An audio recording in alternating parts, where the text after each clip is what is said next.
we do it. Cause no one can do it like we do it, like we do it, like we do it. Cause no one can do it like we do it, like we do it, like we do it.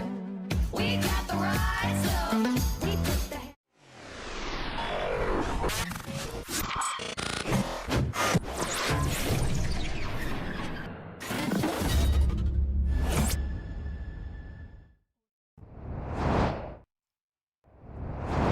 Today is the 1-year anniversary since the passing of Jay Briscoe.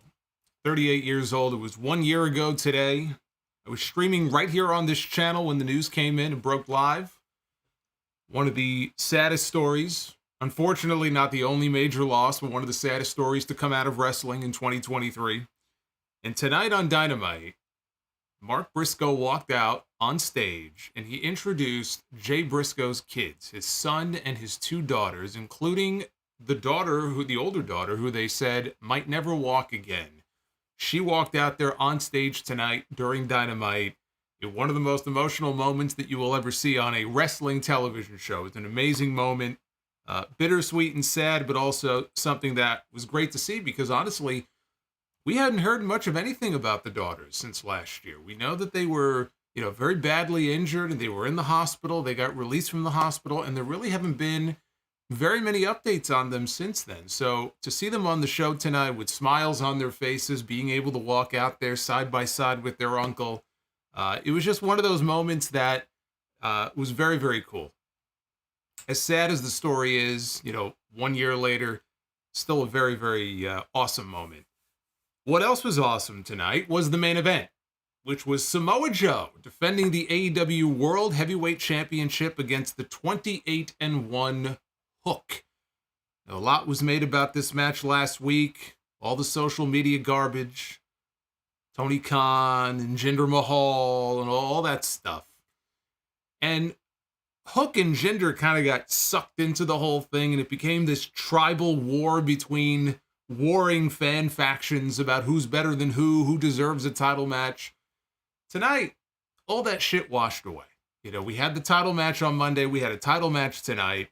It had a big fight feel when these 2 guys came down to the ring. Tony Khan announced that it was commercial free. So we got no commercial breaks during the main event. It was 10 minutes for these 2 to go out there and do their thing. And I loved this main event. This was an excellent, excellent main event. It achieved exactly what it had to do. Samoa Joe went out there tonight. He looked like a killer. And when it was over, he retained his AEW World Heavyweight title, which of course he was going to. It's his first title defense. He's not losing to Hook.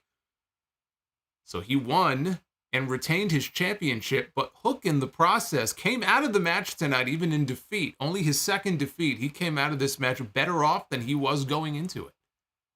Joe did everything in his power there towards the end. He even let this kid kick out of a muscle buster at 1. And I know a lot of people are going to nitpick that. They're going to hate that. That didn't even bother me. The crowd the people were hanging on to every near fall. And they wanted to see a title change. They came in, Joe came to the ring tonight. The entire building was chanting Joe. Not that they were booing Hook. But Joe walked in there like this conquering king coming back, to claim his land. Everybody was cheering for him. And by the end here, everybody in that building wanted to see Hook walk out with that title. And I saw some people before comparing it almost to Jeff Hardy and The Undertaker on Raw in the ladder match back in 2002. We didn't get the big endorsement there at the end, but there were a lot of similarities between what happened on Raw that night over 20 years ago and what we saw in this main event tonight. And I just can't say enough good things about that main event. I can't say enough good things about Joe as the AEW champion. He's only had 1 match so far as the defending champion, but just his presence when he comes out just feels like a world beater. And that's exactly what he was during this match tonight. And then at the very end, when Hangman Page comes out and Swerve Strickland is in the crowd, we get a sense of exactly where they're headed for Revolution as far as a triple threat match, with Joe defending against not 1 but 2 men. So I love the finish of the show. That was not the only title match. We actually had 3 title matches on the show tonight, including another very good match and a title change. Unfortunately, the title that changed hands is the one that was the most meaningless out of all of them, the one that is most unnecessary out of all of them. But we did get a title change tonight. Top Flight and Private Party, they had a tag team match. I believe that might have been their first tag team match together, at least in an AEW ring, I believe.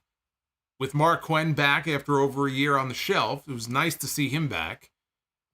But also, we got a very interesting tease. It was in a very quick video package towards the end of the show. But we did have a tease of where they are seemingly going for Sting's retirement match at Revolution. And yes, it might involve the Young Bucks, but it also involves the idea that I pitched last week. The idea that I've been pitching for more than a week. But I saw that segment, and that put a smile on my face. I enjoyed Dynamite tonight. I thought it was a good show. I was entertained. I liked more than I didn't like, which is always the goal when I watch these shows. I want to be able to like more than I hate. I didn't hate anything, and we'll talk about all of it. This is your AEW Dynamite review. It is Wednesday, January 17th, 2024. I am the Solomonster. Like and subscribe. 400 likes is the minimum. That is our goal for tonight to do our Be the Booker segment. Look, everyone, it's Samoa BRO. Samoa BRO joining us tonight as well. Lady Fire Panda, thank you very much. Super chats are open. We got some new ones down in the description below. But they are open for you if you want to get them on in. And I also just want to mention this real quick, because I know some of the people, at least, if not a number of you, that are in the live chat are also part of the Sound Off Facebook group. We have a private group on Facebook, Solomonster Sounds Off. You have to apply for membership. Every year, probably for the past 10 or 11 years, we have done a Royal Rumble pool. Just for fun. In the Facebook group, we always have a huge turnout for it. Costs nothing to apply if you want to be a part of the Royal Rumble pool. Didn't look like we were going to be doing one this year. Zach, the one who usually organizes it, he's a little preoccupied right now. He's doing okay. He'll be back soon. But Julian Cannon, shout out to Julian. Julian in the group has stepped up. Julian is the one who is going to organize the entire thing. I already have a post up and pinned in the Facebook group. If you want to get in on the Royal Rumble pool, you pretty much have until the end of next week. All you got to do is go to the post and like the post. That's all you got to do. Costs you nothing. You don't even have to leave a comment if you don't want to. Just like the post. Julian will take care of the rest, and you will be in. So if you're not already in the group, look for it. Apply. I'll try to get you in. I'll try to approve you. And if you want to be part of it, go right ahead. That's all you got to do. It's always fun. I get in on the pool. Everybody gets in on the pool. There's no prizes this year. Just for bragging rights. But looked like we weren't going to do one, and now we are. So again, shout out to Julian for his help with that. Tony Schiavone is normally sitting next to Excalibur and Taz at the commentary desk at ringside. That was not the case tonight because Tony was homesick. And in his place was Ian Riccaboni. Always enjoy listening to Ian, so it was good to have him on the call tonight.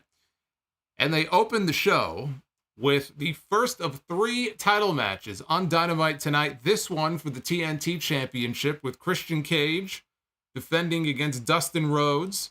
This is a match that was set up in a backstage segment on Collision. After Dustin picked up a win over Willie Mack, he was confronted by Christian and the Patriarchy.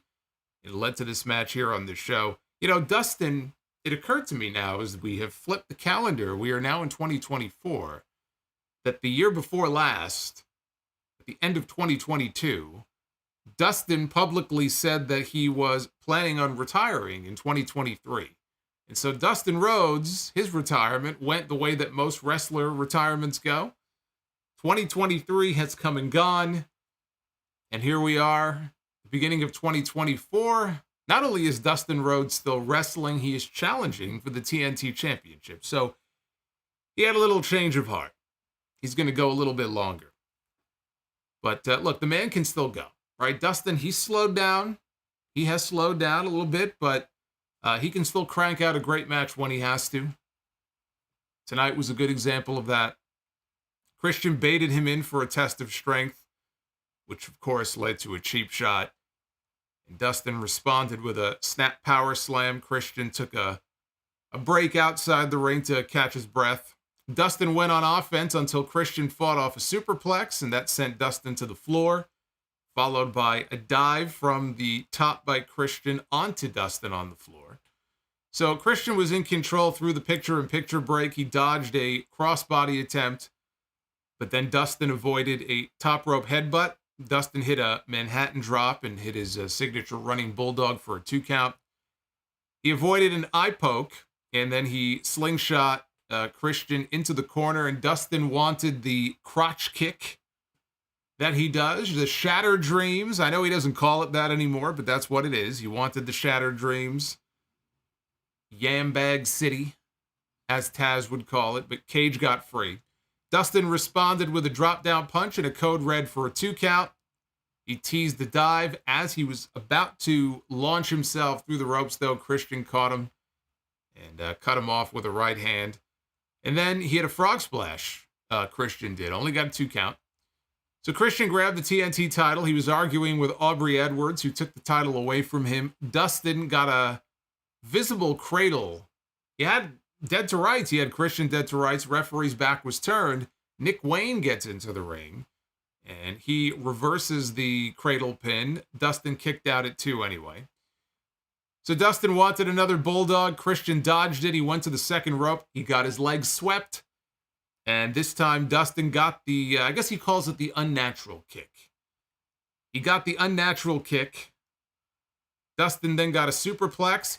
Immediately just, you see Seth Rollins when he's in the ring hit the superplex, immediately gets up into the Falcon Arrow. Again, Dustin, his bones are older than most in this company. So he hits a superplex. He's taken equally as bad of a bump as the person he's suplexing, but he gets right back up. He brings Christian up with him, and he has him in position for a crossroads, and he hits the crossroads, which got a reaction, of course. You knew it would. Got a reaction from the crowd, and he got a very close near fall out of it. Nick Wayne tripped up Dustin from the outside as Christian took the referee. Dustin went out after him. He got goozled by Kill Switch. He fought off Kill Switch, and then he gave Nick Wayne a Canadian Destroyer on the floor, and he got all of it. I mean, it looked like he spiked this kid right on his head outside the ring. Of course, he didn't because he's a pro. But it looked great, and that was the end of Nick Wayne. Back inside, Christian was in the corner. It looked like he was trying to pull the middle turnbuckle pad off. I don't know what he was doing. He had his back turned. It looked like he was doing something in the corner. Hopefully nothing dirty. But as Dustin came in, he sidestepped Dustin. Dustin ran into the corner. And then Dustin just awkwardly stood there. He had his back turned. So he's in the corner. He's facing the crowd. Kind of crouched over a little bit. Again, I didn't know what he was doing. I just thought, okay, he's taking a few seconds.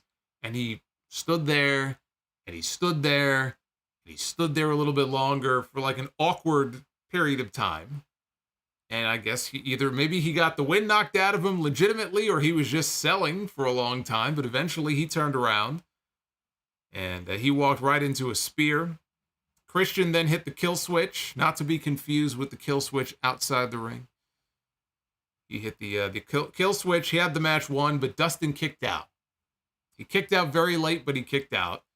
Christian yelled at him. He pulled him up. Dustin flipped him off, and so Christian hit one more kill switch and then finished him off to retain the title. If I had one criticism, now that I go back and I remember what they did here at the end of this match, they basically did the same thing in the main event, right? So here you have Dustin kicking out of Christian's finish. Now, he didn't kick out of it at 1, but he kicks out of his finish. He flips him off. That's exactly what Hook did in the main event to Samoa Joe.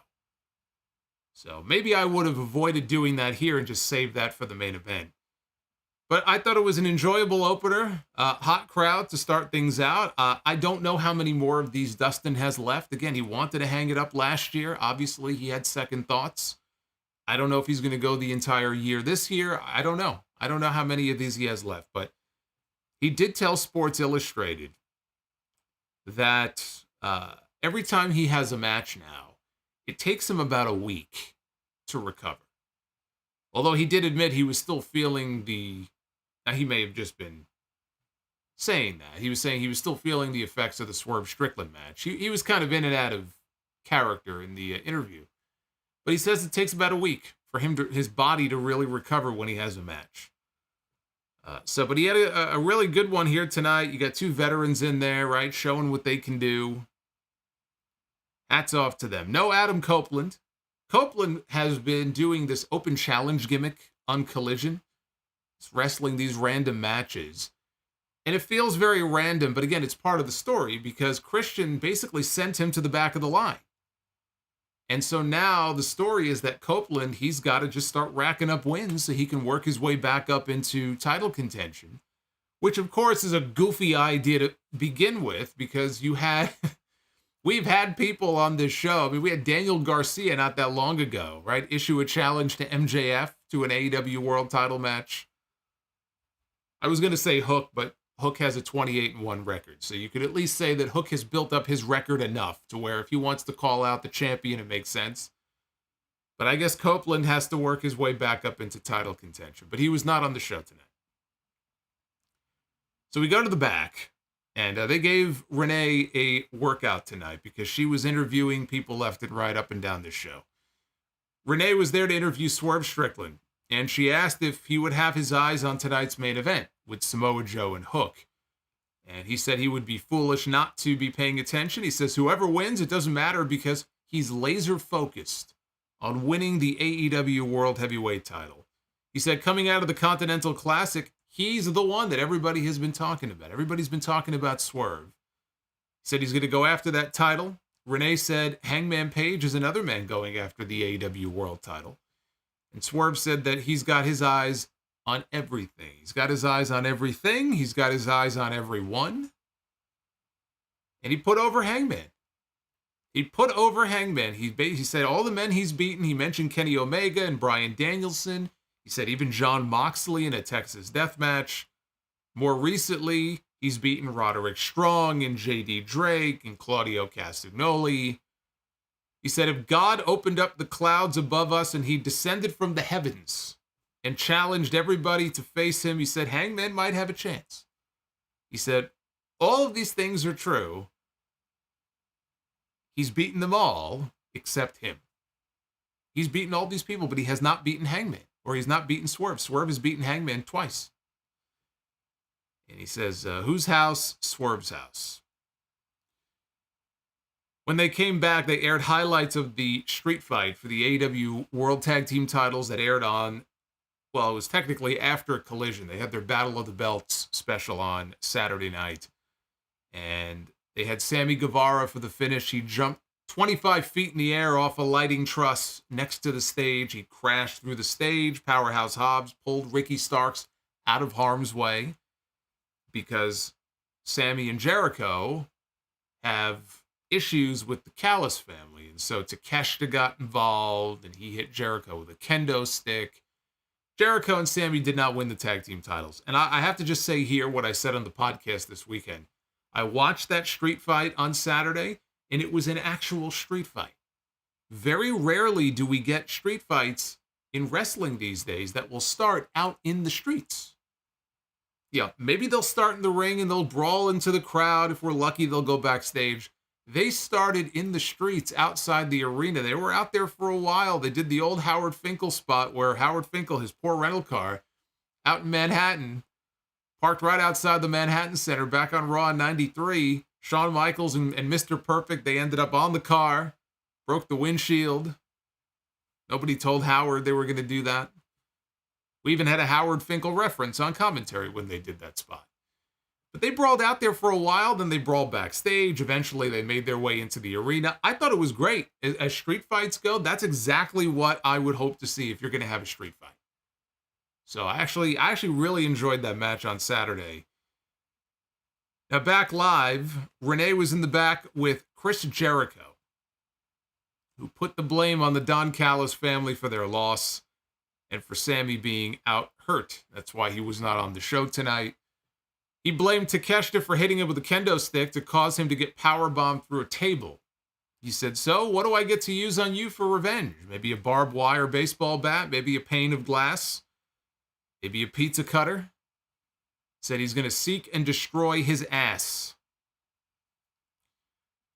So if I was to ask you, who do you think showed up to interrupt Jericho? And we did this multiple choice. Remember when you were back in school, and maybe I'm dating myself here, but when I was back in school, and we would take these like official tests. They had the Scantron. Remember the Scantron sheets? You had to fill in the little bubble with your number 2 pencil. If I was to give you a multiple choice quiz, who interrupted Chris Jericho backstage? And I said, choice A, Don Callis. Choice B, Konosuke Takeshita. Choice C, Kylie Ray. Or choice D, Matt Sydal. Who would you guess interrupted Chris Jericho here in this segment? If you chose option D, Matt Sydal, which none of you would have done, then you would be correct. What a fucking random interruption here in this segment. So Matt Sydal shows up. And he says, boy, Jericho, you're losing it. He goes, this isn't you. I know you. He says, you're better than that. He says, and to get over this loss, you've got to get back in the ring, and you've got to get back in the ring and fight somebody who has beaten you before, like me. He said, Nick Hausman? I should have had Nick Hausman as an option. But would Hausman have the guts to show up and interrupt Jericho? That's the question. I don't know if he would actually have the guts to do it. But no, he was not an option on the exam. Stop adding options to the exam. I'm the teacher, not you. So Jericho says, look, I respect you as a wrestler. He says, some would even say that you were born to do this. Haha. He said, maybe you're right. Maybe we do need to do this match. Maybe we need to do it right here in North Charleston, South Carolina, Friday night on Rampage. And he told him, be careful what you wish for. So, are we supposed to... Now, on the television show, they don't really acknowledge the fact that Rampage is a taped show. So it was a little weird because he said, how about we do the match right here in North Charleston, South Carolina? We'll do it on Rampage on Friday night. So I guess, are we, like, in kayfabe, are we supposed to believe that they're going to run the same city and the same venue on Friday, or are they just basically admitting the show is taped? I don't know. This felt like a very forced way to get Jericho in a match on the taped show. That's what this was. Last week when Jericho came out, they played the music throughout the entire segment as he fought, right, with Big Bill. We all know why they did that, right? They did that very clearly. They did that to mask any negative reaction from the Daily's Place crowd to Chris Jericho. So they played the music. And then on Rampage, or on Collision, they started the match outside. And they spent the majority of the match outside the building, in the back of the building, before they got into the building. And I'm sure that played into their calculations as well. They are going to great lengths to do whatever they can to protect Jericho when he comes out, with the hope, and I actually think they're right. I think what's going to end up happening is, as time goes on, this is all going to wash away, and Jericho's going to come out, and the boos are going to go away. That's what's going to end up happening.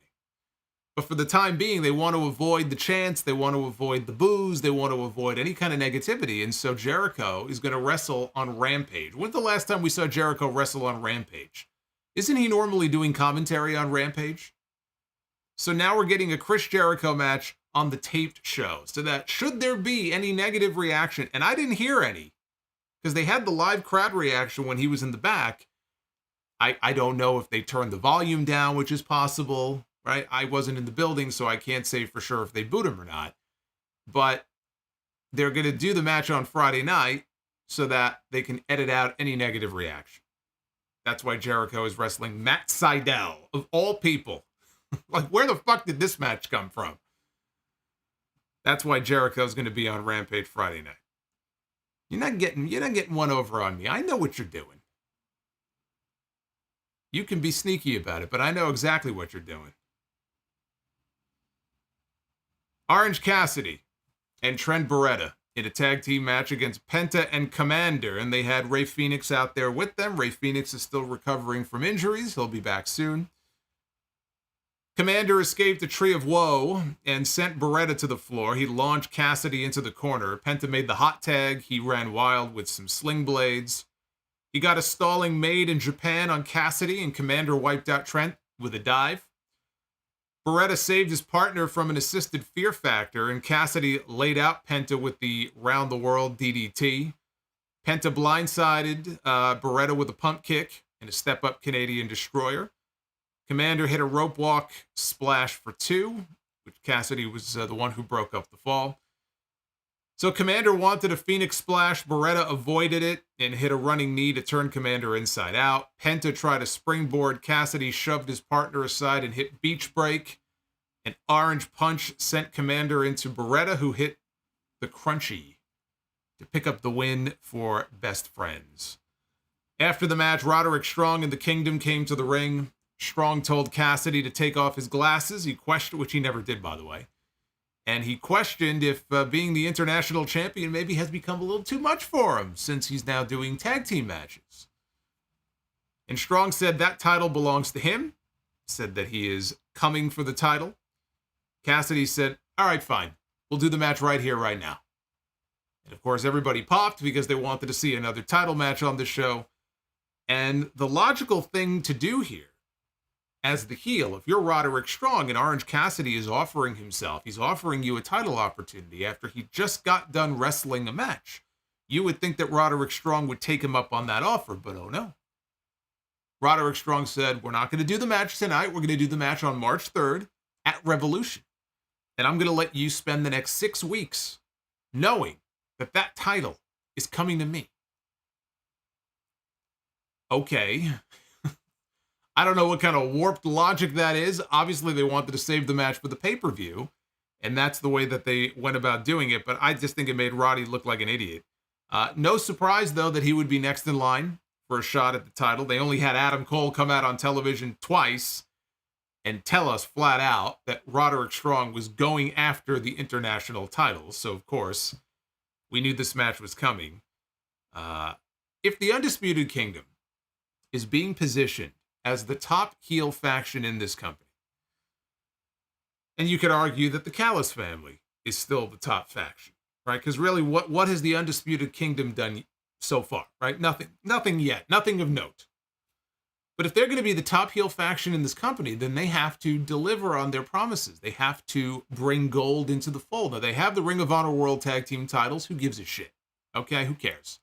And frankly, they already had the titles anyway before the faction was even formed. I'm talking about from when Adam Cole revealed himself to be the devil. And he sat in the ring and he told us, right?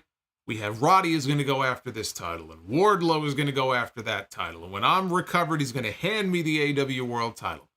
That's probably not going to happen. But you need Roderick Strong to at least deliver on that promise and bring the international title into the fold. Otherwise, this faction has gone limp already. I'm not even sure why Orange Cassidy needs to have the title anymore at this point. So Roderick Strong should go to Revolution and absolutely win the international title, not because Roderick Strong needs it, but because the Undisputed Kingdom needs it. If they can't beat Orange Cassidy, then why the fuck are we supposed to believe that they're going to beat Samoa Joe or Swerve or whoever it is and bring in the AEW World title? They need the international title. Renee was backstage with Hangman Adam Page, who said that, holding championship gold has not always been your main focus, but that's exactly what you've honed in on. So why the change? And he said that he treated that AEW World title with reverence. He said he needed it. He needed the AEW World title. But what he's realized about himself is that he wanted to win the championship back then. But here in 2024, not only does he want to win, he will hold it, he will put his name on it, and he will keep it there as long as he can. Renee brought up Swerve's comments earlier that he can't beat him. He said, you can't beat him. You've already lost twice. Hangman said, I don't think about Swerve at all. But even if I can't beat that guy, it doesn't matter because Swerve is not the AEW World Champion. Samoa Joe is. So that is my focus. And he said, maybe after tonight, it'll be Hook. He said, God be with you if it is. Now back in the ring, we had the segment of the night. Justin Roberts stood in the ring and he introduced Mark Briscoe and the Briscoe family. And Mark Briscoe walked out on stage. No family with him when he initially walked out. They did cut to a shot at ringside, and in the front row, you saw members of the Briscoe family. You saw Papa Briscoe was there and his mom. I think his kids were there. I don't know if all of his kids were. I think Mark's got like 8 kids. I don't know if they were all there or not, but they cut back to Mark on the stage. And Mark said that he comes to us tonight representing the baddest tag team in history, the Briscoe brothers. That got Dem Boys chants from the crowd. He said, tragically, 1 year ago tonight, my partner, my brother, he passed on. Car accident. Moved on to the next level of existence. They say generations come, generations go. He goes, man, my nieces were in that truck with him.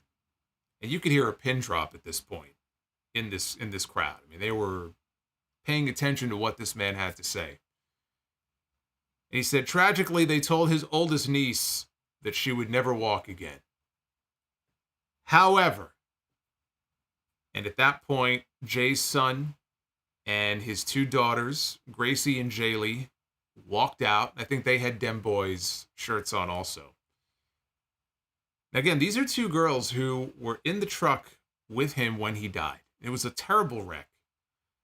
And I know his oldest daughter did cheer. He would go to her cheer practices and stuff. She was very active. And those pictures the family posted on Facebook of them in the hospital and braces on their legs, it was horrible. You know, and again, the report was that the doctors didn't know if she would ever walk again. Right? That's a shoot. That's what they said at the time. They did not know. But it wasn't looking good. Not only did they walk out there, Mark got emotional. They weren't emotional. They had smiles on their faces. Like they were genuinely happy to be there with their uncle and just genuinely happy to be able to walk out there, period. And so they walked out on stage. Mark teared up. He said, God is on the throne. We Dem Boys, damn it. We won't stop. We can't stop. We ain't going nowhere. And then he thanked everybody and they all hugged. And then they cut to a tribute package for Jay Briscoe that I believe might have been the same one they aired on television last year.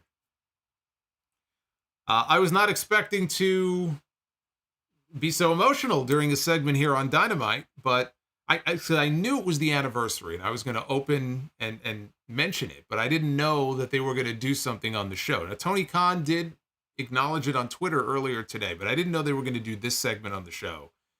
And I'm really happy that they did. It was very cool to see the daughters out there and all of them on stage embracing and, you know, getting that kind of reception from the crowd. And you look for something positive out of such a shitty experience. I mean, there's nothing happy about what happened a year ago. It was a terrible accident. It was a terrible tragedy. It caught everybody by surprise. And they have a huge family. You know, when you have kids involved, that makes it even worse because you have young kids involved now who one day their father is here, the next day he's not. And you ask why, and there's no good reason why. 38 years old, he should still be here. And like I said, Mark has a ton of kids. It's a huge family they have. And Mark's really struggled. He's talked about that, you know, his entire career. It's been him and his brother. They've traveled the roads together. He still gets very emotional when he has to get ready to leave and go to the airport. You know, he talks about this. You know, it's been a year, but a year is not really that long.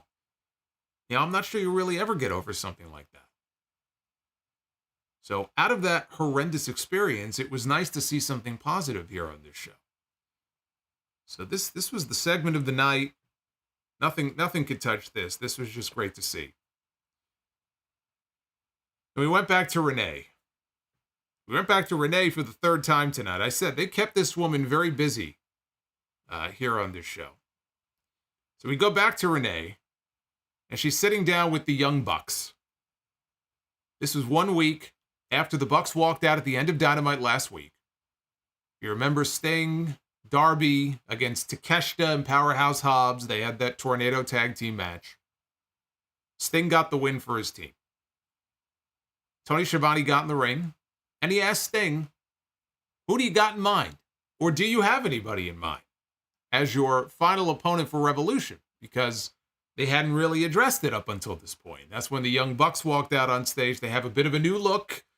They shave their faces, and they have these weird fucking Vince-like mustaches now, which is easy heel heat.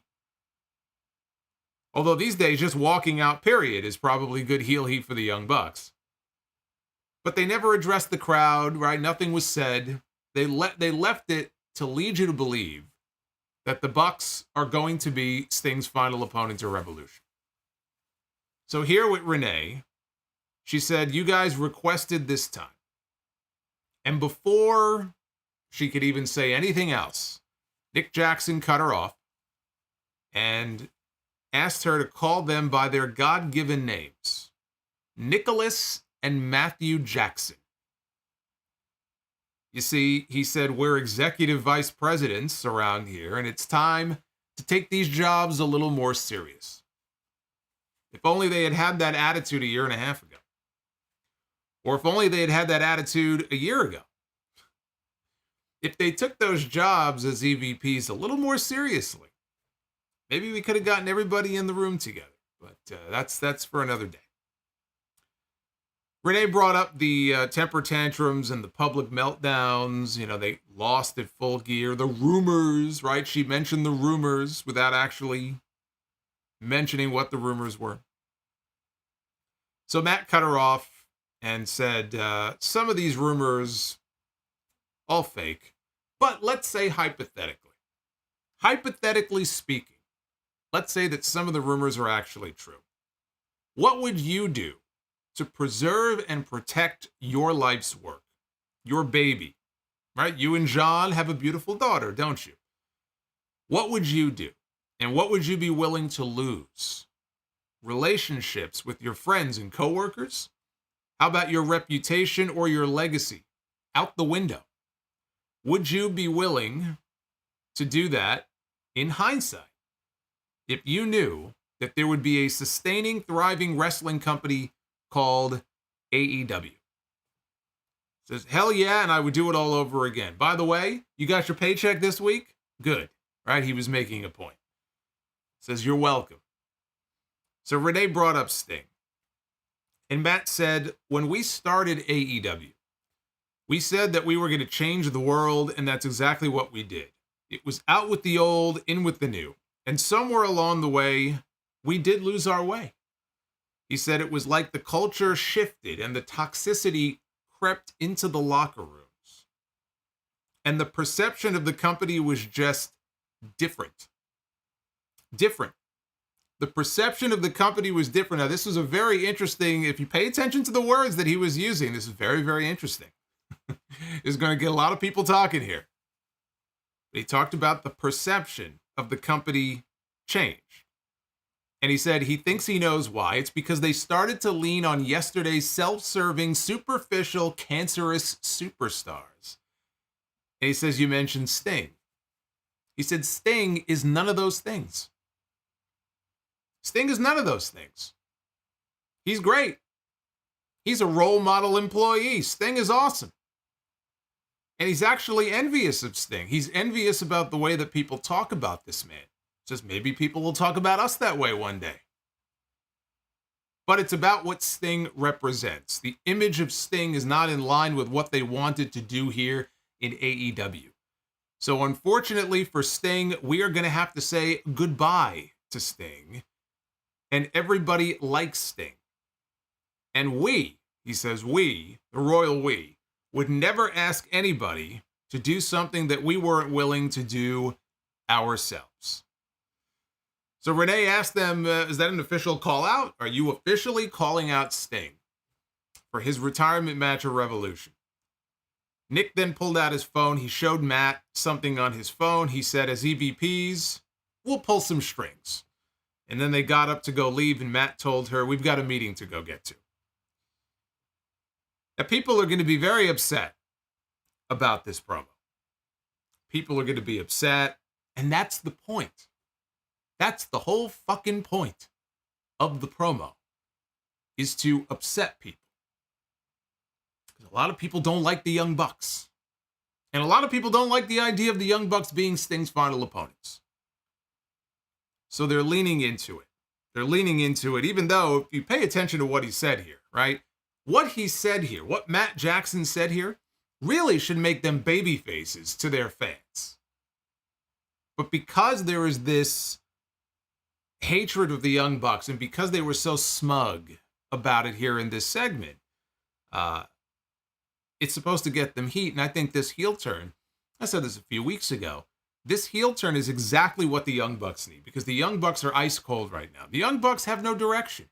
Hangman Page is off doing something else. Kenny Omega is still laid up, healing up from diverticulitis. And when he comes back, he's going to jump right back into the Callis family stuff. Not going to have anything to do with the Young Bucks. So then what are the Bucks going to do?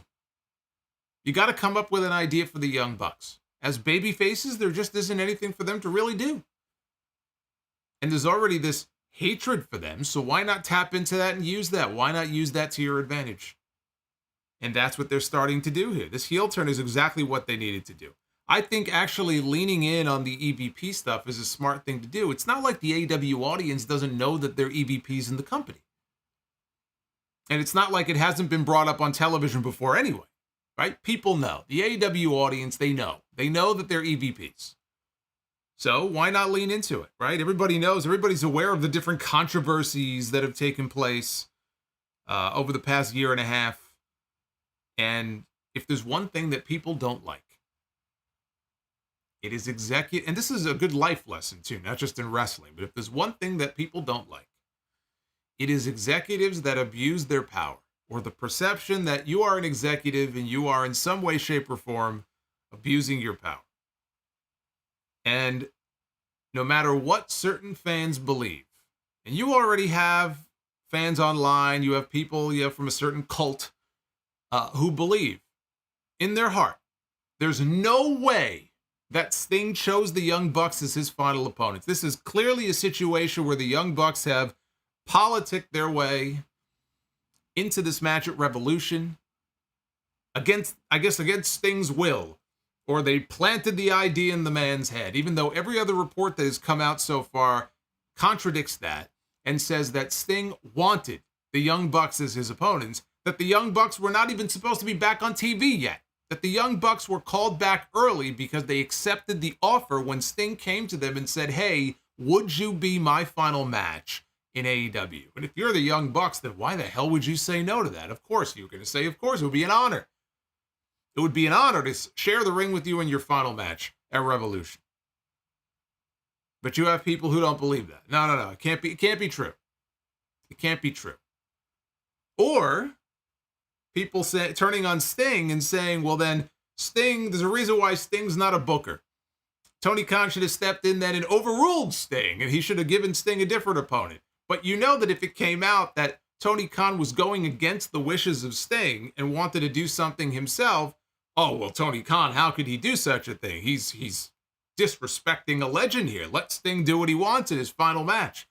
But because it's the Young Bucks, oh, well, if this is true, I mean, Sting's an idiot. Like, he should be overruled. You got to put somebody else in there. I love it. I just love seeing the comments and seeing the meltdowns on social media that I have seen over the past week. It's been very amusing to me. Very, very entertaining, I have to say. What I would like to see the Young Bucks wrestle like heels. And I don't mean wrestle like heels all the other times they were heels. I mean, cut out the excessive super kicks, cut out all the dives and all the flashy stuff, the majority of the flashy stuff. You could leave some of it in there. But really wrestle like heels. Like, we need a new and improved Young Bucks, right? Coke. They just came out with like Coke Zero or some other new Coke, which I'm sure will go over like every other fucking version of Coke they've come out with over the years. Why not put a fresh coat of paint on the Young Bucks and actually have them work their matches differently than they normally do? So beyond the character aspect, like a typical Young Bucks match, why not work a different style? Work a style that will get them more heat by teasing certain things and then not delivering on it. I would enjoy that. I would enjoy it if they changed up their style a little bit here during this run. That's just me. That's just a personal thing I'd love to see. I think that'd be but the character change here is a good first step in that direction. Now, later in the show, I'm skipping ahead here because there's another segment that aired that ties into this. So I'm skipping ahead to the Darby Allin and Sting video package that aired before the main event. We got a video package that was showing highlights of many of the matches that Sting and Darby have had over their time together here, 20-plus matches in AEW. And Darby was narrating over the video, and there was a key line. Not talking key lime, okay, we're not talking pie. The key line in the video was that Darby said, and I want to make sure I'm quoting him here, the story will end with him. Oh, here we go again with stories, by the way. Sting and Darby are going to finish their story before Cody. At this rate, I think everybody is going to finish their story before Cody. Sting and Darby are going to finish their story by becoming the AEW Tag Team Champions. And they cut back to Excalibur on commentary when the video was over, and Excalibur questioned who Sting's final opponent is going to be at Revolution. So they're planting doubt that maybe it won't be the Young Bucks, because in the video they showed Ricky Starks and Big Bill, who are the reigning AEW World Tag Team Champions. So maybe it won't be the Young Bucks, but we know it will be. And so you start thinking, well, they wouldn't put that line in there unless that was the direction they were going in. And so, well, how about that? Who's the one who's been crowing now for weeks about the right story for Sting going into his final match? And it's not a singles match with Darby, and it's not anything but Sting going for the AEW tag team titles in his final match and winning them. Retiring undefeated. He and Darby have never challenged for the tag team titles before, which is surprising to me. But here we are now, heading into their final match, and finally, they are staking their claim. We are going after the AEW World Tag Team titles. And they're going to give the people of Greensboro a great moment there with Sting winning and retiring as tag team champion. They could vacate the titles, and Tony Khan can do what he loves to do and have a tournament after Revolution. That's fine. But the Young Bucks have to win the tag team titles before Revolution, unless they do a three-way, and it's Sting and Darby, the Young Bucks, Ricky Starks, and Big Bill. I don't like that. It's not clean enough. We need a clean match. 1-on-1, 2-on-2. That's it. None of this triple threat, fatal four-way, 8-man tag bullshit. I don't want to see it. If the Young Bucks are Sting's choice for Revolution, then the Young Bucks should win the AEW tag team titles from Ricky Starks and Big Bill. They have 6 weeks to go until Revolution. You get those belts on the Bucks go to Revolution, they defend the belts against Sting and Darby win, they go out as tag team champions. And then you can do whatever the hell you want to do coming out of Revolution. But that's why that line was put in there. It's the right story. That's why I pitched it. Because it makes sense. It's the feel-good story. Not everybody who retires has to go out on their back, putting somebody else over. Sting is not going to have a singles match. I might feel differently if it was a one-on-one match. I certainly wouldn't want Sting winning the world title, and then you retire, he retires and you vacate the world title. But you know that Sting is doing a tag match. He does not feel that he can do a singles match. If he did, he would have done one. Tony Khan would have given this man whatever he wants. If Sting wanted to stick out one more year in AEW and he wanted a pay raise, Tony Khan would have backed up the Brinks truck. He would have given this man anything he wanted. Sometimes you go with the best story. You give the people what they want, and the people in Greensboro are going to want to see Sting go out a winner. They're going to want to see him go out a champion. It's the right move to make. Now we wait and see if they get the belts on the Bucks beforehand or if they go about this some other way. Because it's not going to be Sting and Darby against Ricky and Bill. The Bucks are going to be in there in some way. But I would much prefer they do a straight tag match and none of this triple threat nonsense. We had Bullet Club Gold. They've got new music against Brian Cage and the Gates of Agony for the Ring of Honor 6-man tag team titles. If you're wondering what the hell happened to Juice Robinson, Juice has a bad back. He had back surgery. And he may be out for a while. At the time, it was said that it wasn't overly serious, that would keep him out for 6 months or a year. I believe he only had the surgery maybe a month and a half ago. I don't know how much longer he'll be out for, but it's back surgery. So look, when you have back surgery, you're going to be out for a while. So that's where he is. I'll tell you what I don't understand. I don't understand why we still have Ring of Honor titles being defended on AEW television. I thought that we were getting away from this. And here we are. We have the Ring of Honor World Six-Man titles being defended here on Dynamite. And so here's my question to Tony Khan. If you are going to defend Ring of Honor titles freely on AEW television, if you're going to do that, here's my question. Why do we never see the Ring of Honor Women's World title defended on any of these shows? Why is Athena the one person who literally is exclusive? I mean, I guess she was in the Owen Hart tournament last year, but it feels like she is the only one, the only champion, the only real star on that roster who truly is exclusive to Ring of Honor. Why is that? Why do we watch this and see the Ring of Honor six-man tag team titles on television, but we can't see Athena defend her title? What's the difference? I'll tell you what the difference is. The difference is that I guess it would exceed the quota or whatever benchmark Tony Khan has set for the maximum number of allowable women's matches on this show week to week. He can't go beyond that number, evidently. I don't know. I can't come up with any other good reason for it. Brian Cage, by the way, he was in this match. He was wrestling with a torn lat muscle, which sounds like a very bad idea. If you're somebody, especially somebody who does power moves, to be wrestling with a torn anything. But he mentioned that on his social media, that he tore his lat in a match a few weeks ago, and he's still out there wrestling. Austin Gunn, he was isolated through the commercial break in the middle of the match. I mean, they certainly worked the match like baby faces. I mean, clearly they were the baby faces here in this match. And look, I mean, if they're going to go through with this whole bang bang scissor gang union with the Acclaimed and Billy Gunn, then I guess they would have to be baby faces.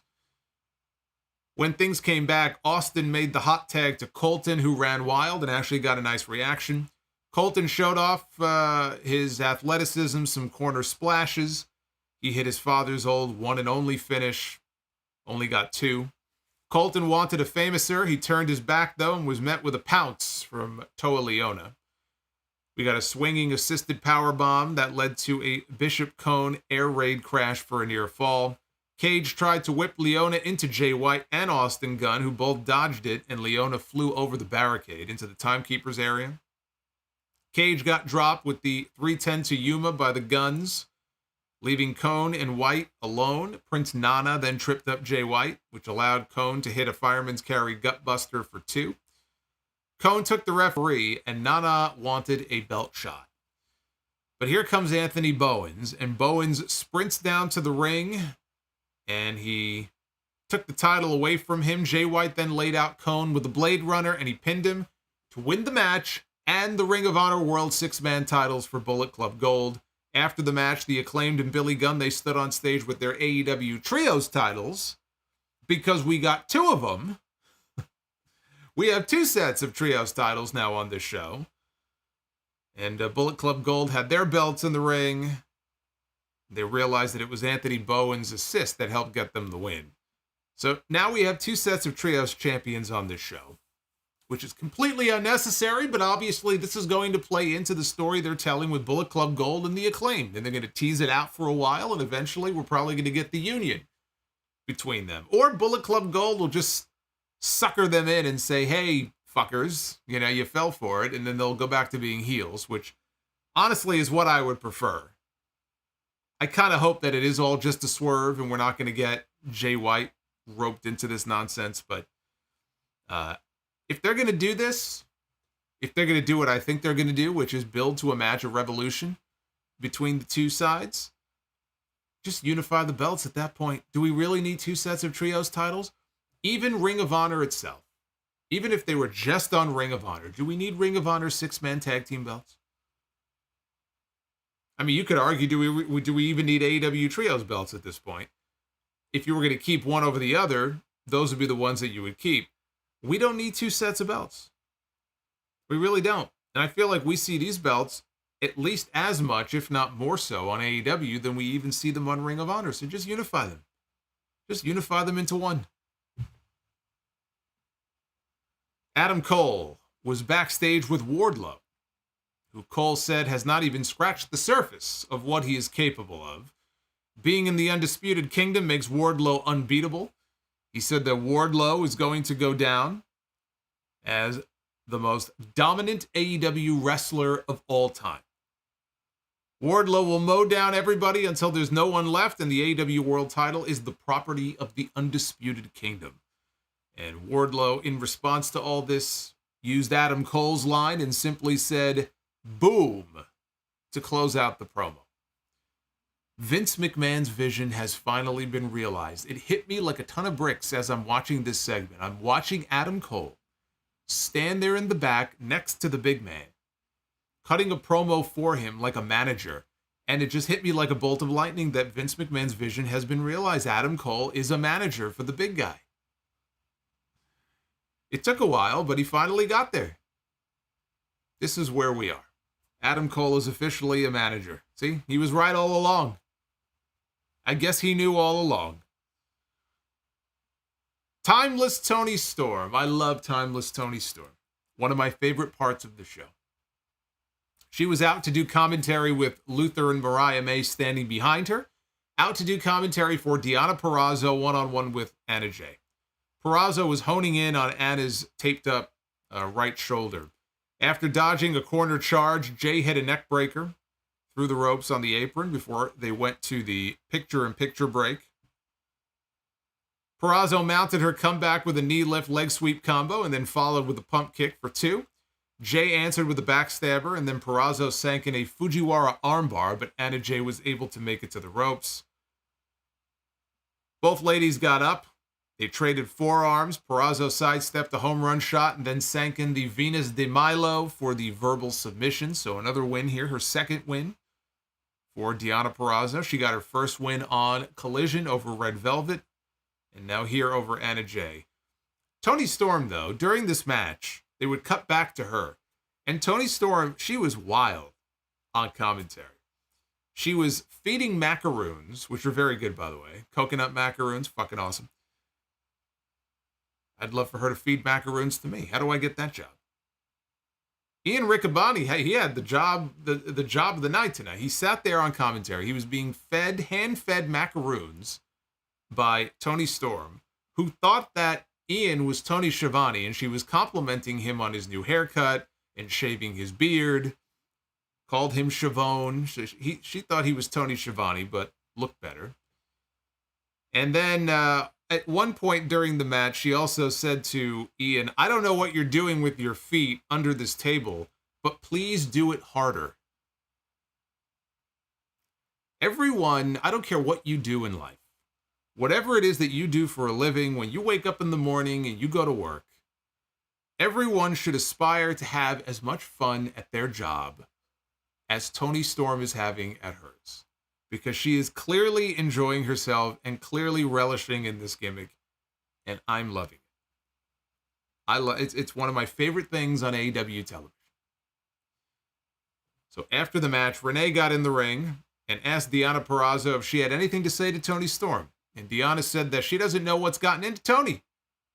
They used to be like sisters. And it's clear, since she arrived in AEW, that Toni has changed. But so has she. She said, "You might have been friends with Deonna Purrazzo, but you have never met the greatest technical women's wrestler in the world, Mayu Iwatani." No. She said, "The greatest technical women's wrestler in the world, the Virtuosa." And so Toni Storm on the outside of the ring, she took the mic and she said, "Technical. You want technical?" And at that point, Luther picked her up on his shoulders. And she called Deonna an artificially tanned hag. "My past is none of your concern. I ought to march into that ring and sock you right in that box. But we must go to commercial, darling, so chin up, tits out, and watch for the shoe." And she threw her shoe at her in the ring. Deonna then threw the shoe back at her. I think it landed in the front row somewhere. Might have hit somebody in the head. And Luther carried And she was still talking in the mic as she carried Tony to the back on his shoulders. I mean, what more can be said? What more can be said? She's out there feeding macaroons to Ian Riccaboni. She's talking about hitting people in their box. This woman, what can't this woman do? There's no limits to what this woman can do. She doesn't even need the title at this point, honestly. It's almost like the title is being wasted on her. You can put the title on somebody else and just let her go out there and she'll be the star of the division no matter what. But I'm still hoping we get Jamie Hayter back soon. Even though they're doing the slow burn with Mariah May. Maybe Mariah May will be the one to beat her for the belt. But at some point, I would like to get a Jamie Hayter-Tony Storm match again. That was a very different Tony Storm at Full Gear 2 years ago, the last time we saw them wrestle. We had Private Party against Top Flight. Speaking of Full Gear from 2 years ago, that would be around the time that Mark Quinn got hurt. So it's been over 13 months since we have seen him, and they finally, I couldn't remember what the injury even was. He was out for so long. And yeah, I would see him, he would visit at the House of Glory shows, and I talked to him briefly, but I didn't want to get into like, how's the injury and all that stuff. I left him alone, but it was a torn pec. For some reason, I thought it was maybe a shoulder injury or a bicep or something. It was a torn pec. And so over 13 months on the shelf, it has been that long since we have seen Private Party in the ring together. So it's been a very long time. And, you also hear you had Top Flight and Private Party. Top Flight has had their share of injuries, too. Darius Martin was snake bitten for a while. Dante with that disgusting injury at the Ring of Honor pay-per-view almost a year ago. So all of these men, except maybe Isaiah, they've all dealt with their share of injury issues. So it was nice to see them all healthy for a change. Mark Quinn hit 4 dives at one point. Consecutive dives. He went from one side of the ring to the other because each member of Top Flight was outside the ring on opposing sides. And so he hit dives out on both sides. Then back in the ring, he hit a 450 splash, only got a 2 count. Dante answered with a ripcord jumping knee and a thrust kick. And then Darius got a flatliner for a 2 count of his own. Isaiah Cassidy entered. He laid out Dante with a corkscrew kick and then the gin and juice. Darius, who was the legal man, he jumped in. He got immediately rolled up by Mark Quinn, who grabbed a hold of the rope. He grabbed a hold of the rope right at the last second for that little bit of added leverage to get the pin and to steal the win for Private Party. After the match, Action Andretti came to the ring. Top Flight was very upset over the finish. Meanwhile, Private Party's out there. They're dancing around. They're celebrating and partying in the crowd with the fans. The announcers at first, they weren't sure if he grabbed the rope on purpose or by accident. I'm like, what the fuck were you watching? Of course it was on purpose. And then they aired a replay and it was pretty clear he did it on purpose. Maybe the smirk is what gave it away. But yes, he grabbed the ropes on purpose. So does this mean a heel turn for Private Party? Not necessarily, but it's possible. I don't know if they're going to do that or not. But one thing I do know, I'd like to see more from these two teams. And the way they did the finish here in this match leaves it open for them to do more matches. These are two of the young teams in this company. Private Party was set back because of the injury to Mark Quinn. And Isaiah Cassidy was doing stuff with the Hardys, Brother Zay. At least he had something to do. So the injury is what set them back. Top Flight, again, besieged by injuries over the last couple of years. If they can stay healthy, these are two teams that Tony Khan should be focusing on in that tag team division. Private Party against Top Flight could be an AEW tag team title match down the road at some point. If those titles, if I'm right, and we go to Revolution and Sting and Darby win the belts and then vacate them and they have a tournament, Top Flight and Private Party, who's to say they don't meet in the finals of that tournament? Or during the tournament at some point. So I'd like to see more from these two. And then it was main event time. Commercial-free main event for the AEW World Championship. Samoa Joe defending his new title against the 28-1 Hook. Had a big fight feel here with the big ring introductions before the match started. The crowd was chanting Joe over and over again. And as soon as the bell rung, Hook took it to Joe right away. He didn't waste any time. He went right after the champion. There was no collar and elbow tie-up. There was no handshake. He took it right to Joe. Joe threw him out of the ring. Hook jumped off the barricade at ringside when Joe came out and took him down with a forearm. Back in the ring, Joe annihilated this kid with a running back elbow. I mean, he just wiped him out. Joe fired away with body shots in the corner. He whipped him into the far side, hit another charging elbow, and then a kick to the head. Joe hit a PK and then covered him, but Hook slipped out. Hook got up. He tried for a T-bone, but Joe put a stop to that. He did put Joe down, though, and he hit a sliding clothesline. So they both ended up outside, at which point Hook got up on the apron and he did a running, diving forearm off the apron that took Joe down. He tried for another T-bone. Now, this time, Hook was trying to T-bone him onto or through the announce desk. They were right in front of the announcers, right in front of Taz. Joe stuffed the attempt, and he delivered. Now, it wouldn't even do it justice to sit here and tell you that he delivered a Uranagi. We see a Uranagi in almost every match. Okay, we see Joe do it. We see Solo Sikoa do it. We see Jay White do it. We see Uranagis all the time. What we got here was a spinning Uranagi. And Joe, I mean, he wrecked him. He absolutely wrecked him onto the lid of the announce desk, which you would think, all right, the lid is there to protect him. He hit the edge of that fucking table so hard, the table collapsed. He didn't even land on the table. He got thrown into the table, and the table collapsed. I've seen people land on the table and do far more, and the table does not collapse. I mean, he really did. He had these red welts on his back. Joe was so proud of himself. I mean, he's flailing. He looked like Vince McMahon. He's flailing his arms as he's circling around the ring, and the referee goes over to check on Hook. So Joe marches back over. And when he marches back over, Hook looks up at him, and he flips him the double bird. Right? We saw that with Dustin Rhodes. That's what I was talking about earlier in the opener. So he flips him off. So Joe picks him up at a powerbomb position, and he powerbombs Hook on the ring apron. He gives him an apron powerbomb. And now Hook is down, flat on his face on the floor. Referee is checking on him. The doctor comes over to check on him. Taz said, look, I'm going to put my headset down.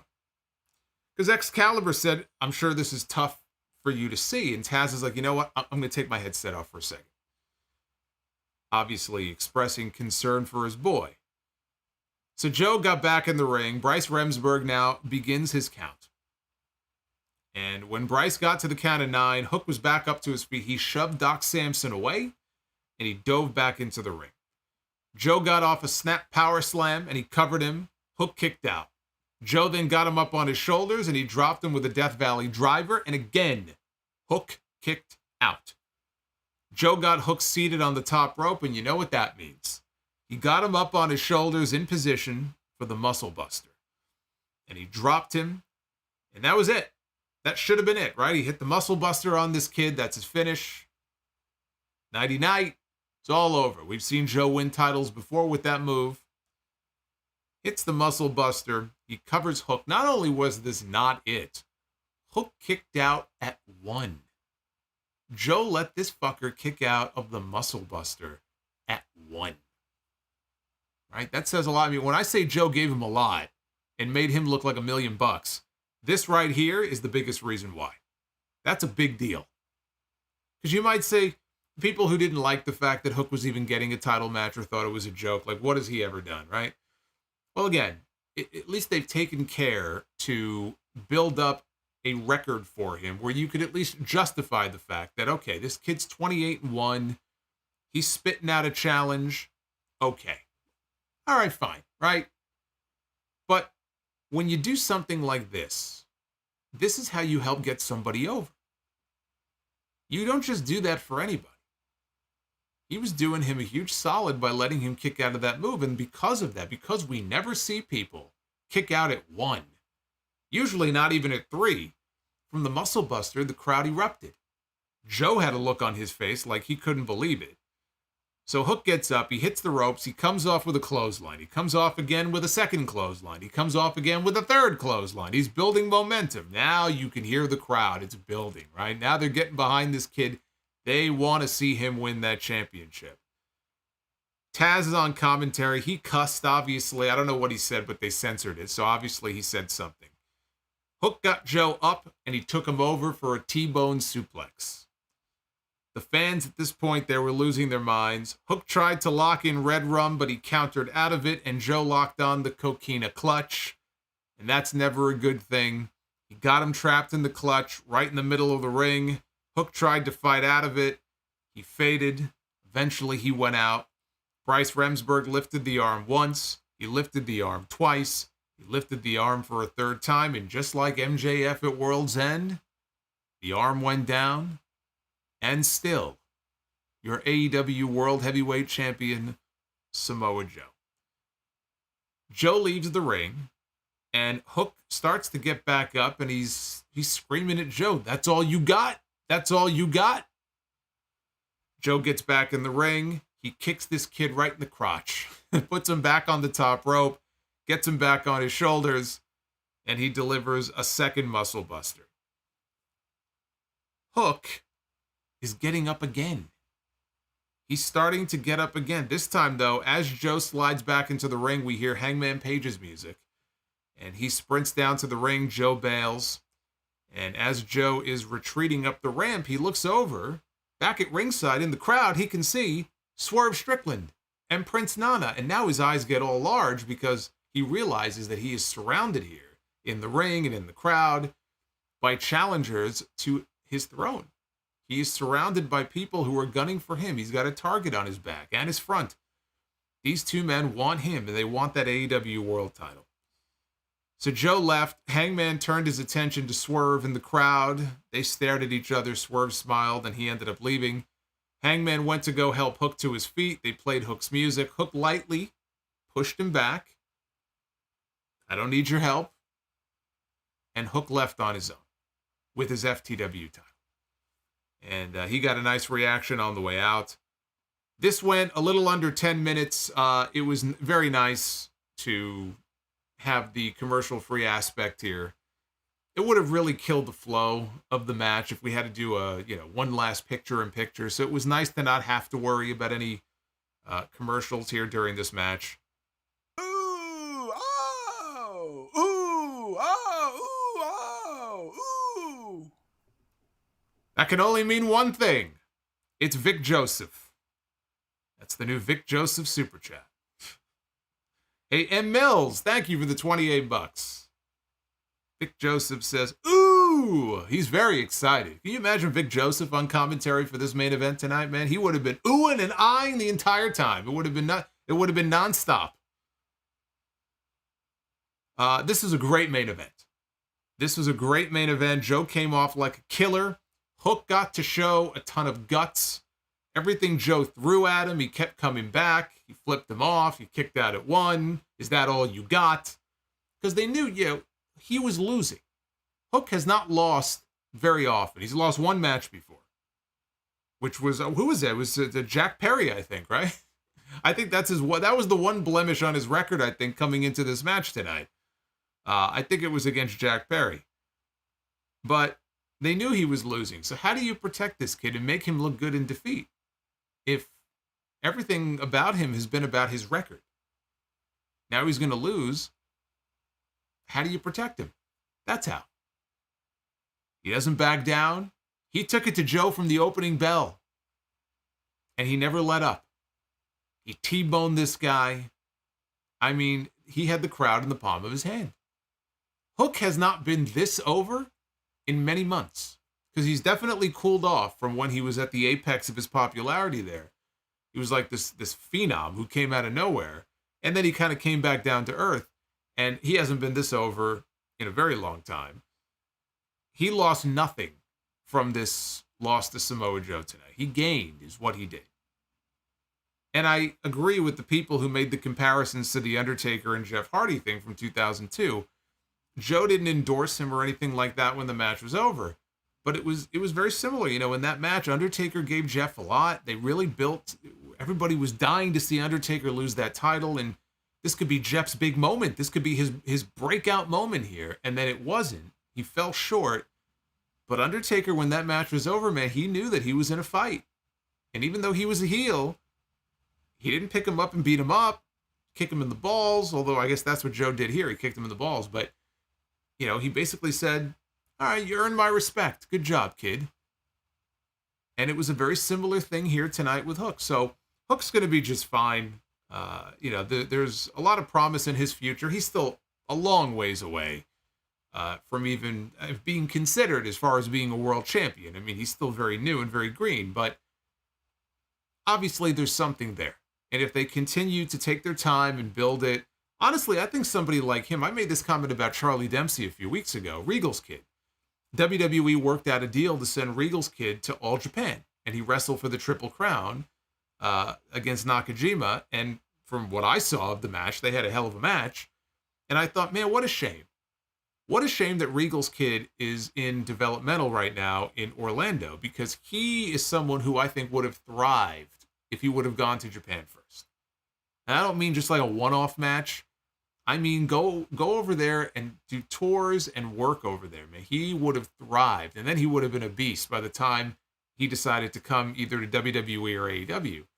But he would be a good fit. I feel like someone like Hook would benefit from spending some time in Japan. I just feel like, again, he's a young guy, and so why not? Why not? It was almost like sending him on an excursion, you know, to Japan for a little while there. I feel like someone like him would really benefit, like just the style he works with the suplexes and everything. But again, I love this main event, and now it's pretty clear we are heading for a triple threat at Revolution. Samoa Joe, Hangman Page, Swerve Strickland. I think they're going to keep the belt on Joe for a while. I hope they do. You know, Swerve's time will come. It does not have to be at Revolution. And especially because Revolution is not going to be headlined by the AEW World title, I don't believe. I believe that they're going to headline with Sting's match, whatever it is. Especially if Sting is going for the tag team titles. You're building everything around Sting. You're in Greensboro. The show has sold almost 16,000 tickets so far. We're still 6 weeks out. That doesn't happen. At least not domestically. It doesn't happen with AEW shows. 6 weeks out from a pay-per-view or an episode of Dynamite or something, they've sold 10,000, 15,000 tickets. That's Sting. That's the appeal of Sting wrestling his final match. People want to be part of it. And so if that's going to headline the show anyway, you're not going to do an AEW World title change second from the top. You may as well save it for Double or Nothing. There's no harm in giving Joe a run, a real run. Give him a run for several months, and then he can drop the belt. So I think that's your co-main event at Revolution. It'll be a three-way between those guys for the AEW World title. So I enjoyed the show tonight. Why doesn't Page go after the UK? The Undisputed Kingdom, because he wants the world title. He'll go after them. It would make sense for him to go after them. I think after he loses at Revolution, he'll probably end up going after Wardlow. Because he's got a bone to pick with them. Yeah, Paul, Bret Hart against the 1-2-3 Kid on Raw back in 94 is another good example. Absolutely. But I enjoyed Dynamite tonight. I thought it was a good show. It was a strong effort. I enjoyed the main event. The Mark Briscoe segment obviously was very emotional for obvious reasons. The TNT title match was very good. Timeless Tony Storm is great. Top Flight and Private Party. I enjoyed that match. Good to have those guys back. So I thought it was a very good show. Now Rampage coming up on Friday has Chris Jericho taking on Matt Sydal.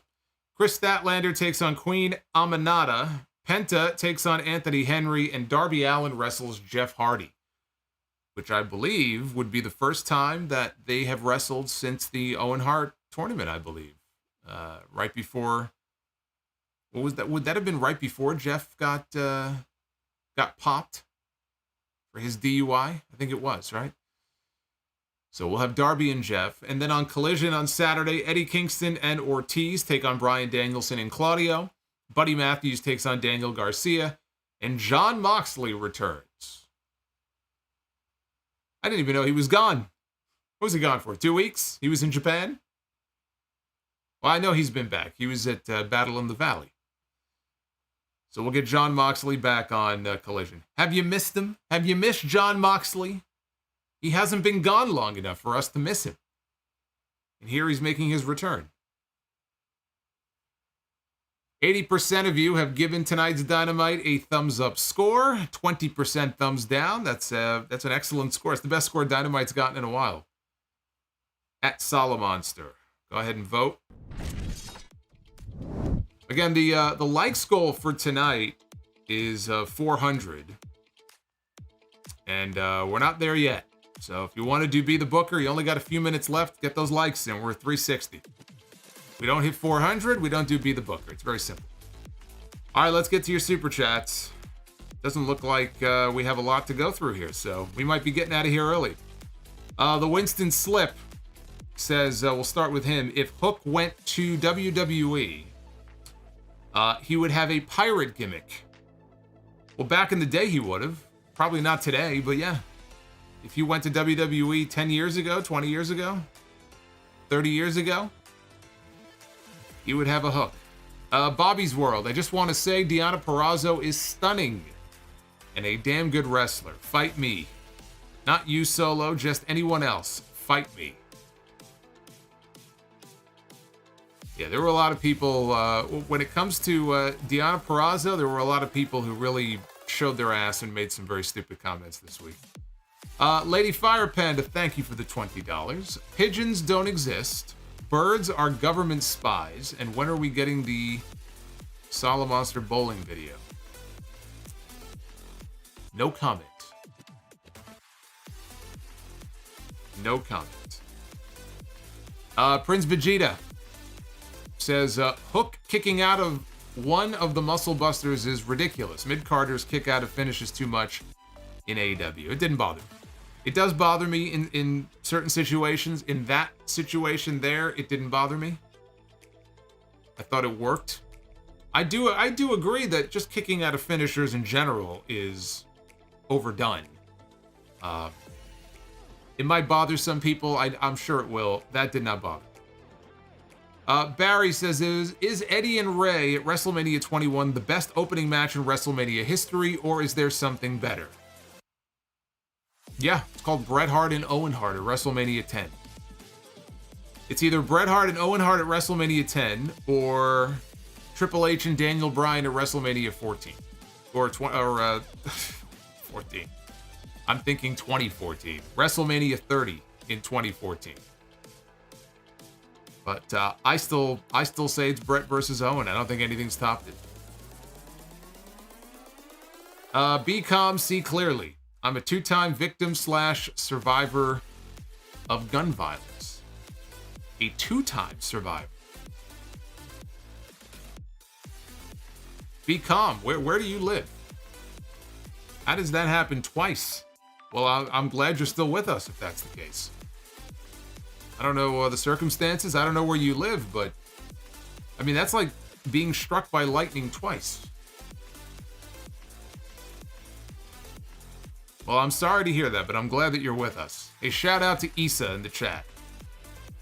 Samoa Joe killed a guy. He damn near killed a guy tonight. I said, I don't think I've ever seen somebody hit the edge of the table like that, like the way that Hook did, and the table just basically gives up and says, all right, it's Samoa Joe, so we're going to collapse. And the table just collapsed on the spot. Bender McSimpson, unless the plan is to unify the AEW and Ring of Honor 6-man titles, this is a waste of Jay White. Even if that is the plan, it is still a waste of Jay White. Yeah. I mean, Jay White is a champion now, but it doesn't mean anything because those belts don't mean shit. So hopefully they'll come up with something a little bit better for him. But it looks like that's going to be the story going into Revolution. They're going to stick with this acclaimed Bullet Club Gold stuff. Again, it looks like they're babyface or going babyface, and maybe it'll be a swerve. And then they could do a unification, and then Bullet Club Gold can win and unify the belts. Bender also says, Swerve's promo gave me Jake the Snake vibes. I don't know if I'd go that far, but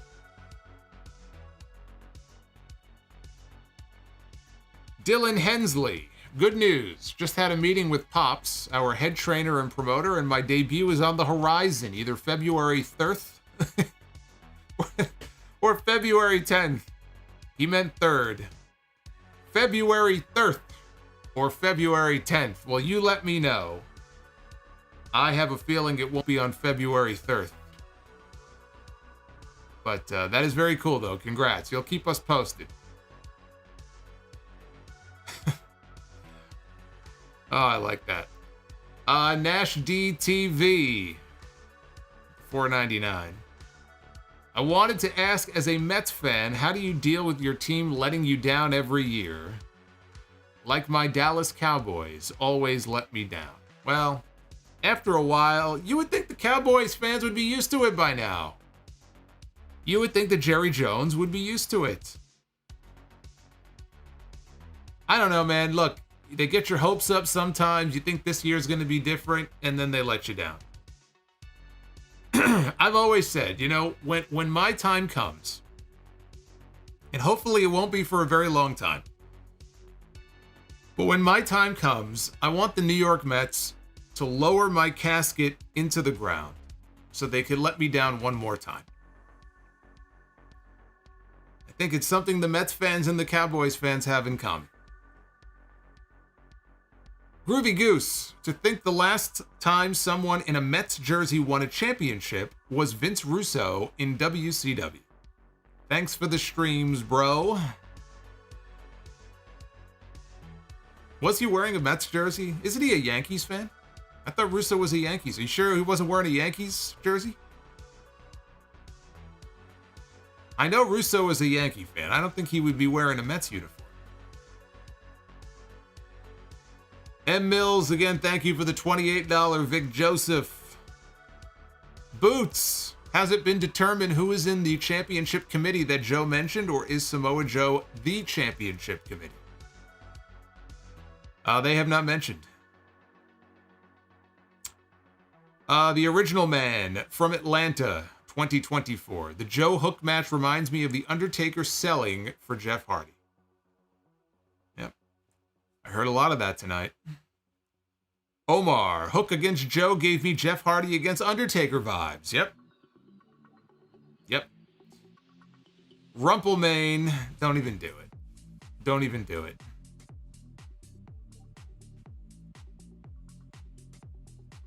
Retro KOH, what is your favorite Survivor Series tag match? I am split between Team Austin against Team Bischoff or Raw vs. SmackDown from 05.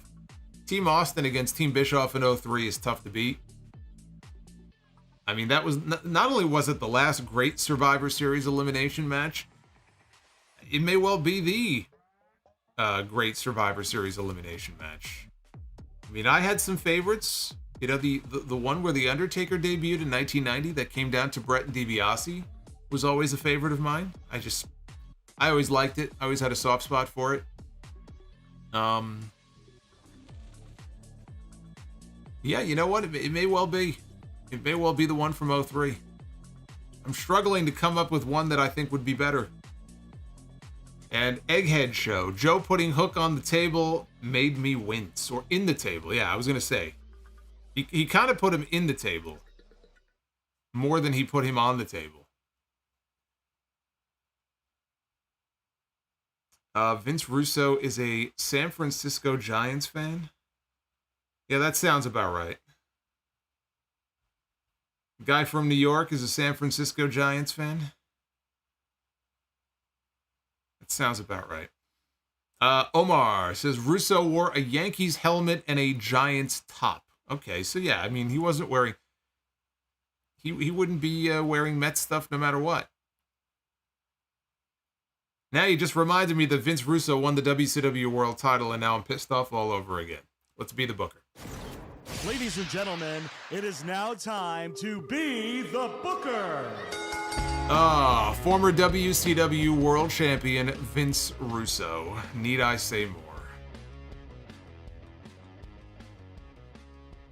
Need I say more? Boney with the $2. Better return, 2010 Brett or 2018 Shawn? 20. Brett. I'm including Brett's entire return from the moment he came back on Raw, not just the awful WrestleMania match with Vince McMahon. I still say Brett. All right, tag team, be the booker. Here we go. We begin with Los Matadors with El Torito. There he is. Look at the tail. He's got the tail hanging down. He's got the horns.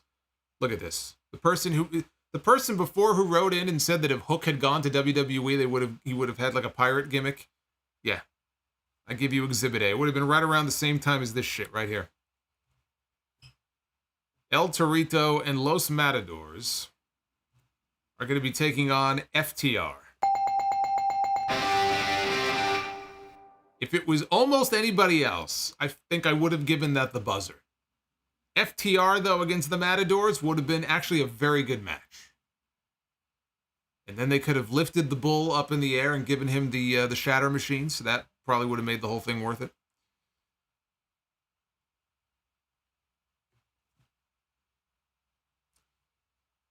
All right, women's be the booker. We have Victoria. Victoria's not in the Hall of Fame, is she? I don't believe so. I don't believe Victoria is in the Hall of Fame yet. All right, we have former women's champion in both WWE and AEW, or not AEW, TNA. Victoria taking on Shayna Baszler. Shayna Baszler. Give me the killer Shayna Baszler from that NXT title run against Prime Victoria. I'll take that match. I'll take that. And men's be the booker. It's main event time. Commercial free. You got a commercial free main event here. Men's be the booker begins with, oh my God, he showed up for work. Is Issa still here? She might explode. Roman Reigns, the undisputed WWE Universal Heavyweight Champion, has actually showed up for work here in Be the Booker. I feel so blessed. Who will he step into the ring to defend his title against? I don't know. Let's find out. If I can get this thing to work. The wheel didn't want to spin. Another drum roll. Let's pretend that didn't happen. Roman Reigns, one-on-one with Pac. Oh, Roman Reigns and Pac for the undisputed championship. Pac-Man, Pac-Man. I popped myself. Oh, I popped myself. I love it. I love it. I was going to say, Pac, though, he had that great WWE title match on Raw with Seth Rollins back in 2015. And I'm sure that he and Roman Reigns could put on a banger. And by the way, if you're wondering where Pac is, he has been spotted recently behind the scenes, so he is on his way back very soon. He's obviously stateside, so we should be seeing him. Of course, Issa says that Pac is going to get smashed. Issa, do you wish that you would get smashed by Roman Reigns? I bet you do, right? Well, I like that main event, and that, my friends, is what you call a clean sweep. A clean sweep. We have gone 3 for 3 and Be the Booker. That is how you do it. We got a super chat coming in here from SB the Bully.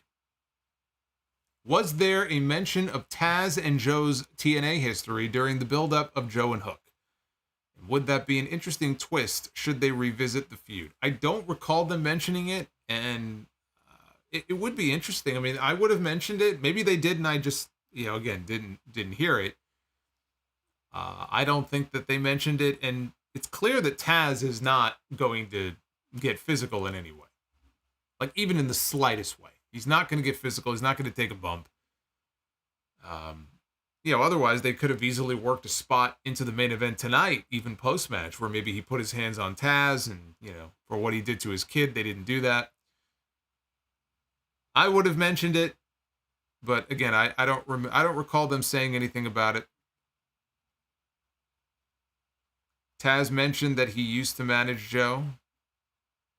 So he did. Okay, so apparently Taz mentioned it, just kind of threw it out there on commentary, not so much in the build-up.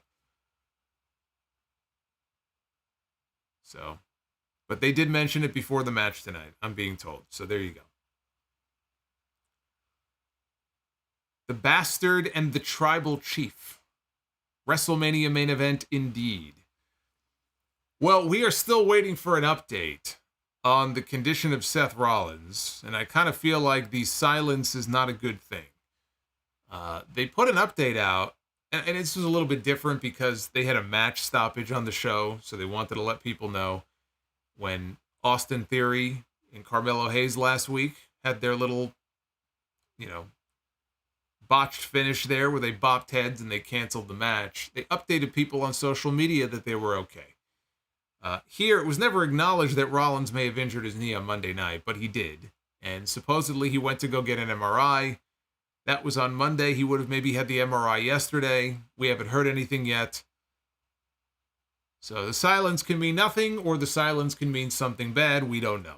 But that is going to be a big story to follow, because if, in fact, Seth Rollins is injured, how badly is he injured? Is it a minor thing where he has to miss the Rumble and maybe even the Chamber, but he'll be okay for WrestleMania? Or is it worse? They've been plagued by knee injuries. They have been plagued by ACL injuries lately. Cora Jade just went down to an ACL injury. She's going to be gone for a year. Charlotte Flair is already in rehab. She had a torn ACL. She's gone until at least October. There was somebody else, in NXT. Nikita Lyons just came back from a torn ACL, I think. Sol Ruka is still out with a torn ACL.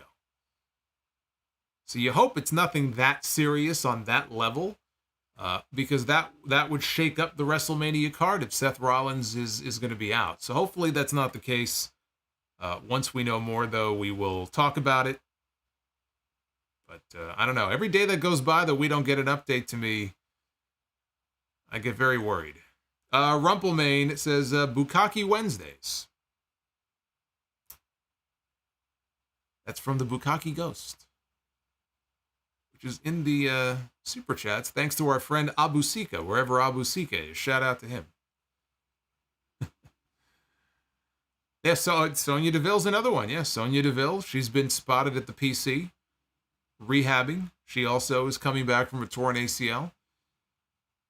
So, unfortunately, the knee injuries, they do not discriminate between men and women. I just feel like we've been hearing about ACLs a lot lately, and I certainly hope that's not the case. Friday night, come on back, because I'm going to be live with you after SmackDown. We are having a contract signing. I know Issa is excited. Roman Reigns is going to be back on the show Friday night. We're going to have Roman, Randy, AJ Styles, LA Knight signing the contract. Did we already have a contract signing with Roman Reigns and LA Knight in the lead up to Crown Jewel, right? Remember when LA Knight took the seat at the head of the table for the contract signing? We're getting a second contract signing between LA Knight and Roman Reigns in as many months. Hey, Silver Tower just gifted 5 channel memberships, so everybody say thank you. Thank you, Silver Tower. Silver Tower, always good to hear from you, brother. Too sweet to be sour. It's Silver Tower. Issa says Roman is going to stack them and smash them. You wish. And by the way, I hope Roman is doing well. Roman, the four-legged Roman, not the other one. Tell him I said hello. Mike with the $2 super chat. Hook and Joe gave me Taker and Jeff Hardy vibes tonight. So clearly, it was more than just a few of you who felt that way. That is very clear. Fire Panda also gifting 5 channel. Are you guys trying to keep me around here or something? Also gifting 5 channel memberships. Look at all the new green that we have here. I love it. Timmy Two Dope is now a channel member thanks to Fire Panda. Timmy Two Dope. The GWO is growing. Devin from New Jersey, what are my top 5 Sopranos episodes? I don't know about top 5, but there was one. Long-term parking is one. The episode with the Russian in the snow. I mean, come on, that has to be. If you're a Sopranos fan, that has to be a favorite. Whitecaps, I think, is another one. I mean, there were so many great ones. You know which episode I have gained an appreciation for that I hated the first time I saw it? I just thought it was a waste of an episode. The Test Stream. It was from one of the later seasons, 5 or 6, and it was I don't want to give too much away, but Tony is in the hospital. We'll put it that way. He's in a coma. He's in the hospital, and he has a dream, and he is this character Kevin Finnerty, and it's called The Test Stream, and I have gained an appreciation for that episode in recent years. The Pine Barrens. That's the Russian in the snow. Yes. The Pine Barrens is classic television. Oh man, you're gonna make me go back and rewatch the series again. It's been a few months. I think it's time to go back and do it again. Anyway, yes, we have a contract signing on Friday night on SmackDown. And then episode 844 of the podcast on Sunday. And then next week, I'll keep you guys posted on what's going on because I'll be in Tampa, St. Pete. Tampa, St. Pete. I will be at the Royal Rumble. And going live for my review either very late that night or the next day. I don't know which yet, but it's going to be a lot going on. It's going to be very busy weekend next weekend. All right. Thank you guys very much. I'm going to leave you. Be well. Stay safe. Thank you guys so much for all the support. Come on back on Friday night. We'll do it all over again for SmackDown. Until then, take care, guys.